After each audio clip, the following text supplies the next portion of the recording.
दोस्तों, आपने सुना हमारे प्रधानमंत्री मोदी जी ने क्या कहा कि यदि आपको लाइफ में कुछ करना है तो रिस्क लेना पड़ेगा। कहते हैं ना, नो रिस्क नो गेन। आप लोग कहते हैं कि पेनी स्टॉक के बारे में बताइए। दोस्तों, मैं आपको एक पेनी स्टॉक के बारे में बताने जा रहा हूँ। कल 15 तारीख को मैंने जेपी एसोसिएट कंपनी को 6.91 के भाव पे ख़रीदा था और आज 16 तारीख को मैंने इस कंपनी को 7.17 के भाव पर बेचा है।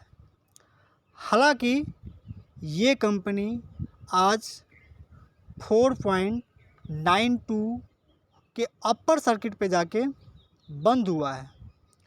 दोस्तों, मैं इस स्टॉक से इसलिए एग्जिट हो गया क्योंकि इस स्टॉक का फंडामेंटल जीरो है, बिल्कुल वीक है।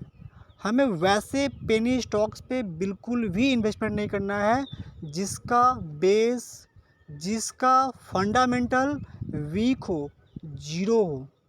आपने देखा ना, मैं आपको प्रैक्टिकली दिखलाने के लिए कल यानी 15 तारीख को मैंने जेपी एसोसिएट्स को 6.91 के भाव पे ख़रीदा था और आज मैंने 7.17 के भाव पर बेच दिया, जबकि ये स्टॉक आज 4.92% के अपर सर्किट पे जाके क्लोज हुआ है। इसीलिए मैं आपको हमेशा रिकमेंड करता हूँ कि जब भी आप पेनी स्टॉक खरीदें, वैसे पेनी स्टॉक को खरीदें जिसका बेस, फंडामेंटल और बिजनेस फ्यूचर के हिसाब से अच्छा हो। अदरवाइज आप ना खरीदें।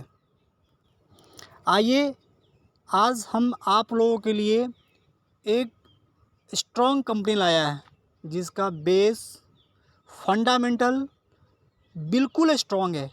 उस कंपनी का नाम है RVNL, रेल विकास निगम लिमिटेड। दोस्तों, इस कंपनी को हाल में ही कई सारे ऑर्डर मिला है।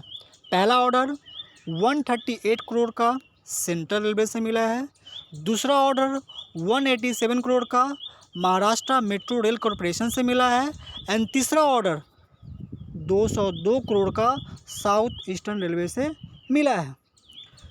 कंपनी ने अभी MOU साइन किया है। अगर हम कंपनी की बात करें तो कंपनी करता क्या है? दोस्तों, कंपनी का जो फ्यूचर है ना, वो ब्राइट है। कंपनी बहुत सारे काम करती है। आइए मैं उनके काम के बारे में बताता हूँ।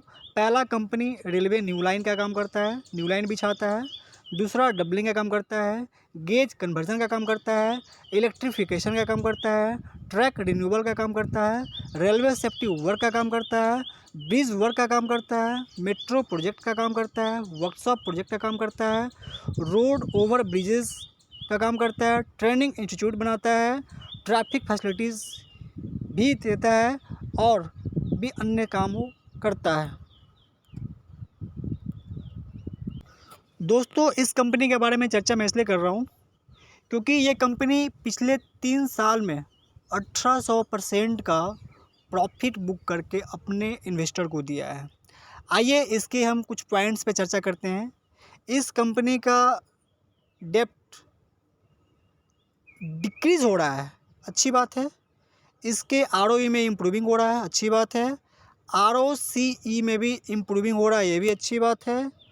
कंपनी का जो प्रमोटर्स है वो अभी न घटाया है न बढ़ाया है। जितना उन्होंने इन्वेस्ट किया था अभी भी उतना ही % इन्वेस्ट किया है। 70% से ऊपर का इन्वेस्टिंग है प्रमोटर्स का। FII का सेलिंग दोस्तों हल्का सा रिड्यूस हुआ है, लेकिन DII का investing time to time increase हुआ दिखाई दे रहा है। अगर हम कंपनी की बात करें तो कंपनी समय समय से अपने इन्वेस्टर को डिविडेंड भी दे रहा है। ये कंपनी पिछले 3 साल में 1880% का रिज़ल्ट बुक करके अपने इन्वेस्टर को दिया है। 1 साल की बात करें तो 1 साल में ये कंपनी 423% का प्रॉफिट बुक किया है।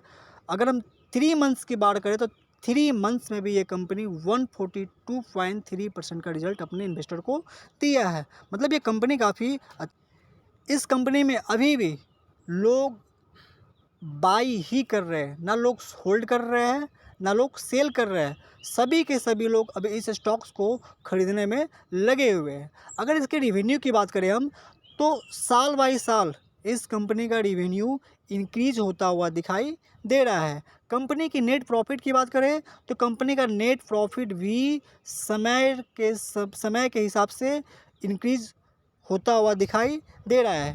कंपनी का ईपीएस की बात करें, अर्निंग पर शेयर, कंपनी का अर्निंग पर शेयर भी इंक्रीज होता हुआ दिखाई दे रहा है।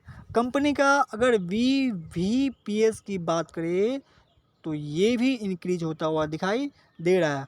अगर कंपनी का आरओई की बात करें तो कंपनी का आरओई भी लगातार बढ़ता हुआ दिखाई दे रहा है। कंपनी का डेप्ट घट रहा है, कर्ज घट रहा है, मतलब अच्छी बात है।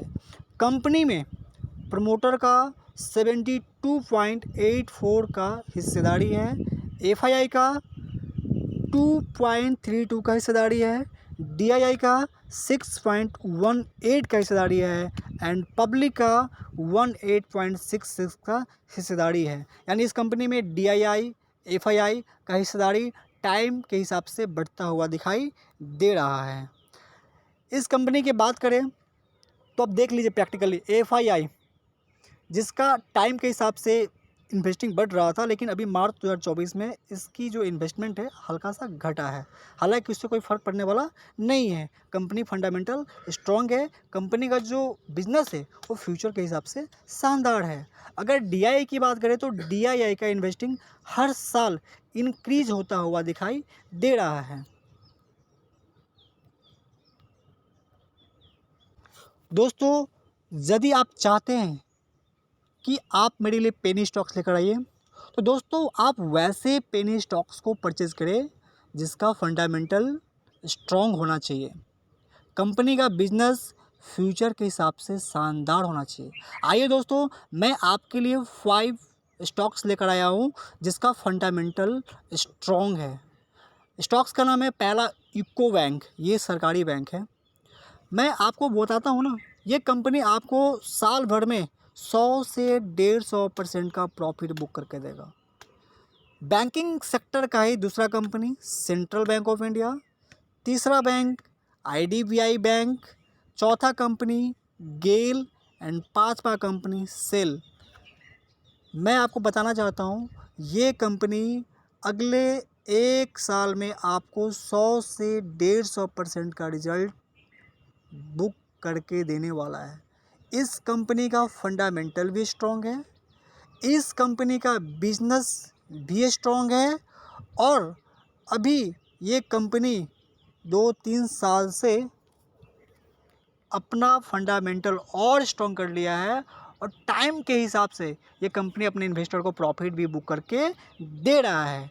यदि आपको इन्वेस्टमेंट करना है तो आप अपने अकॉर्डिंग इस 5 स्टॉक्स को एनालाइज करें और इन्वेस्टमेंट करें, लेकिन इन्वेस्टमेंट करने से पहले आप इस स्टॉक्स के बारे में एनालाइज ज़रूर कर लें।